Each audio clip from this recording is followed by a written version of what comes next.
Hey everyone, it's Andy, and on this week's biohacking episode of the Chronically Healthy Life, I want to talk about the benefits of grass-fed beef. So there's a lot of news circulating that eating meat or beef is actually bad for you, that it can cause heart attacks, that they are high in saturated fats and can raise your cholesterol, and cholesterol can lead to heart conditions and strokes and all these things.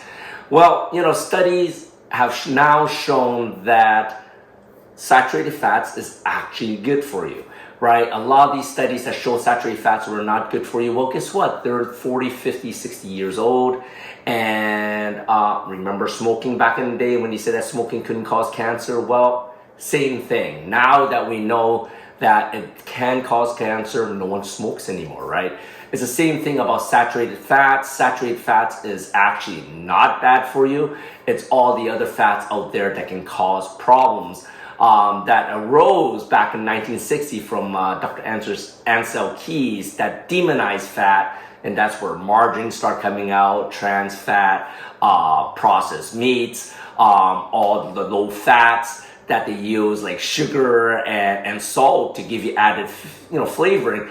All these things is actually what's causing the heart attacks, the strokes, and even type 2 diabetes that's blamed on eating regular good quality meat. So, for centuries, years, for the dawn of time, hunter-gatherers have always eaten meat as their main source of protein. And even around the world now, there are a lot of people that mainly just eat meat. Like the Inuits, for instance, I think 90% of their diet is meat. So you can't say that meat can cause heart problems. In fact, studies have shown that Centenarians, people that lived over 100, a lot of them are when they tested their blood, a lot of them actually are very high in cholesterol, and yet they have no heart problems, dispelling the myth that high cholesterol can cause heart problems and heart attacks, right? And beef, especially grass-fed beef, they are so high in nutrients. They are protein dense, which is the building blocks for your life. It builds your tissues, it builds your bones, it builds your hormones, it builds your digestive enzymes and all sorts of things. And guess what? They're high in vitamin, they're high in vitamin D, they're high in iron, zinc, omega-3 fatty acids, which is the good fatty acids. It's also high in vitamin A and retinol, which is the form that you want. You want retinol in the form of vitamin A, which is only found in beef. It's very different from the vitamin A in fruits and vegetables, which is not retinol. And it's also high in different forms of vitamin B, 2, 3, 6, and 12, which is totally deficient in a lot of vegetarian diets, right? So it's very important to make sure you get some beef in your diet. And the funny thing I do want to say, when it comes to beef, are they all the same?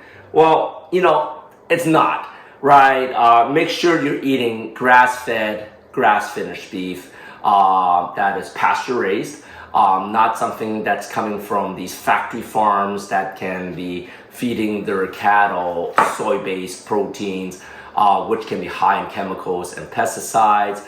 These cows that are factory farmed tend to get sick a lot more and usually are high in antibiotics. So definitely try to stay away from those. Stay away from processed meats, of course. They are high in salt.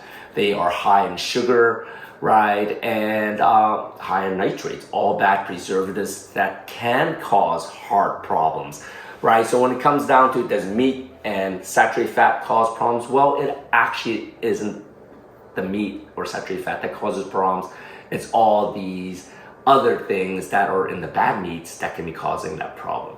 So I really hope that solves, the whole argument is beef good for you. I'm not saying that you should eat it every day, but we're in Texas. Everywhere here you can see pasture-raised, grass-fed, grass-finished beef.